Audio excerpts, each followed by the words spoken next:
নমস্কার প্রিয় বন্ধুরা, ভিডিওটি দেখে বুঝতেই পারছেন এটা বনমালীপুর ব্রহ্মদত্ত ধাম। হ্যাঁ বন্ধুরা, চারটি ব্রহ্মদত্ত ধামের একটি হচ্ছে বনমালীপুর, হুগলি জেলার বারুইপাড়ার কাছে বনমালীপুরের সেই পূজা উৎসবের দিন কেমন সেজে উঠেছিল বনমালীপুর এবং ব্রহ্মদেও, তা আজকে দেখাবো। এবং কি হয়েছিল এবং মেলায় বা কেমন হয়েছে তা অবশ্যই জানাবো। এই দিন সকাল থেকেই হাজার হাজার ভক্ত ভিড় আমরা দেখতে পেয়েছি এবং এখানে যে ভোগ বিতরণ চলছিল, যেহেতু বৃহস্পতিবার সেহেতু ভোগ বিতরণ চলছিল। আমরা ভিতরে ঢুকে এলাম এবং ভিতরে ঢুকেই দেখতে পেলাম গাড়ির উপরে বসানো এই মূর্তিটি। এমন তো গাড়ির উপরে বসানো এই মূর্তিটি এবং যার সঙ্গে রয়েছে গোমাতা। বন্ধুরা, দেখতে পাচ্ছি আমরা এই ছোট্ট এবং সুন্দর মূর্তিটি।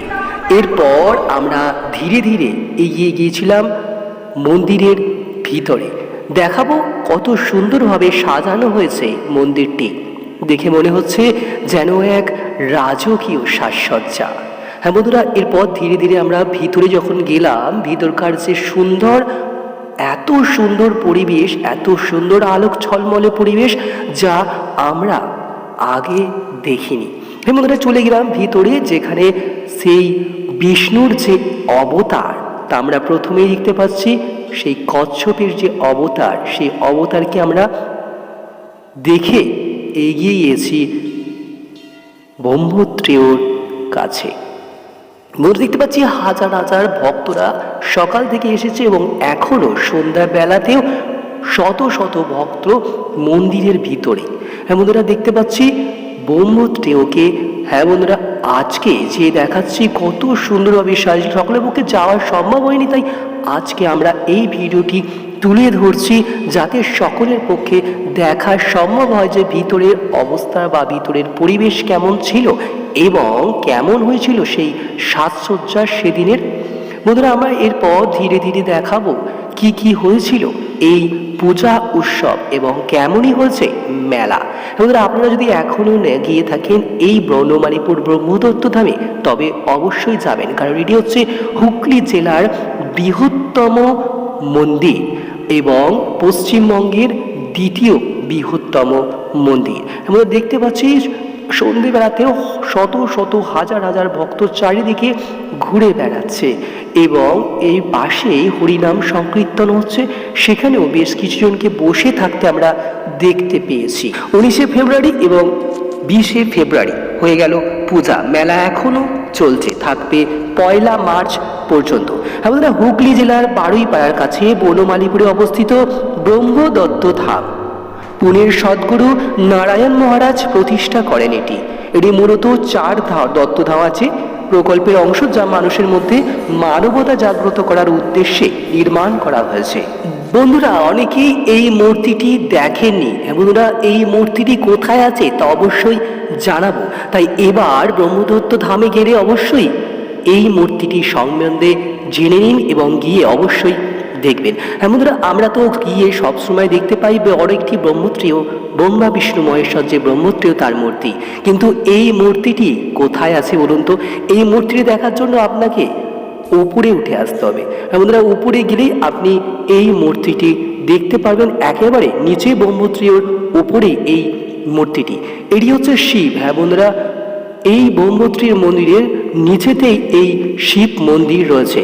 এখন তারকেশ্বর বা লোকনাথের মতনই এখানে জল ঢালা হচ্ছে। বন্ধুরা, শিব ভক্তরা আসে এখানে জল ঢালে এবং তাদের মনোবাঞ্ছনা পূরণ করার চেষ্টা করে। বন্ধুরা, দেখতে পাচ্ছি আমরা শিব ভক্তরা সন্ধ্যাবেলাতেও জল ঢালছে। খুব সুন্দরভাবে মন্দিরটি সাজানো হয়েছে। আমরা দেখতে পাচ্ছি চারিপাশে অনেক লাইট আমরা দেখতে পাচ্ছি, এছাড়াও অনেক সিসিটিভি ক্যামেরাও রয়েছে চারিপাশে। এছাড়া আমরা দেখতে পাচ্ছি খুব সুন্দর করে সাজিয়েছে গোটা মন্দিরটি এবং মন্দির চত্বরটি। আমরা দেখতে পাচ্ছি সেই মন্দিরের চূড়া, যেখানে একটি পতাকাও চলছে। এদিন সন্ধ্যেবেলা পর্যন্ত চলেছে ভোগ খাওয়ানো। বন্ধুরা, যারা জানেন, গেছেন, তারা জানেন প্রতি বৃহস্পতিবার ভোগ খাওয়ানো হয় এবং পুজো উপলক্ষে হাজার হাজার ভক্ত এসে ভোগ খেয়েছেন এবং পাশেই চলছে দেখতে পাচ্ছি হরিনাম সংকীর্তন। এরপর আমরা এখানে দেখতে পাই কপিল মুনির মূর্তি। হ্যাঁ বন্ধুরা, সেই কপিল মুনি এবং গণপতি বাবা যে পূজনীয়, সবার প্রথমে যার পুজো আমরা করি সেই গণপতি বাবার পুজো হচ্ছে। এখানে আমরা দেখতে পাচ্ছি মন্দিরের চত্বরে এখানে একটি জুতো ঘরও করা হয়েছে, যদি আপনি জুতো হারিয়ে ফেলেন তাই এই ঘরেতে আপনি জুতো রেখে নিশ্চিন্তে মন্দিরে প্রবেশ করতে পারবেন এবং সেখানে আপনারা মন্দিরে পুজো দিতে পারবে। এরপর দেখতে পাচ্ছি এটি সামাজিক মিলন মেলার আয়োজন করা হয়েছে পাশেই।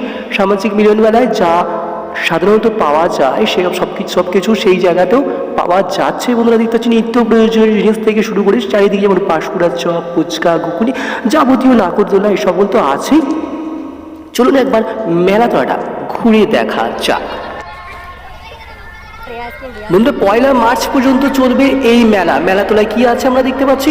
মেলাতলায় আছে সব কিছুই দেখতে পাবেন আপনারা, বরফ থেকে শুরু করে পাঁশকুড়ার চপ থেকে শুরু করে নিত্য প্রয়োজনীয় জিনিস 10 টাকা, 20 টাকা, 30 টাকা এই সকলও সেল আপনারা দেখতে পাবেন।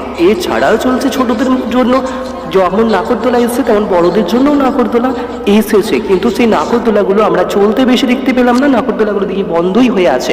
এছাড়াও ঘর সাজানোর নানা জিনিসপত্র থেকে শুরু করে সব কিছুই রয়েছে এই সামাজিক মিলন মেলায়। দেখতে পাচ্ছি ব্রহ্মদত্ত ধামের সামাজিক মিলন মেলায় কি কি রয়েছে দেখতে পাচ্ছি। ছোটদের এই নাগরদোলাগুলি আমরা দেখতে পাচ্ছি, বড়দের নাগরদোলাগুলো যেমন দেখতে পাচ্ছি, যেমন পাশাপাশি ছোটদের নাগরদোলাগুলো রয়েছে তা আমরা দেখতে পাচ্ছি। এখানে দেখতে পাচ্ছি নাগরদোলা যেমন এসেছে তেমন কিন্তু ভিড় আমরা দেখতে পাচ্ছি না সেই নাগরদোলাগুলো দাঁড়িয়ে রয়েছে, ভিড় কিন্তু নাগরদোলাতে একদমই নেই। দেখতে পাচ্ছি যে ভিড় নেই নাগরদোলায়, জাস্ট ছোটদের নাগরদোলায় যেগুলো আছে সেগুলো ছোটোখাটো ভিড় আছে, কিন্তু বড়দের নাগরদোলায় প্রায় ভিড় নেই বললেই চলে। নাগরদোলাগুলো চলেই নিয়ে দাঁড়িয়ে রয়েছে, দেখতে পাচ্ছি যে নাগরদোলাগুলো একেবারেই দাঁড়িয়ে রয়েছে। দেখতে পাচ্ছি ব্রহ্মদত্ত ধাম পুজো 2026 সামাজিক মিলন মেলার এই ভিডিও।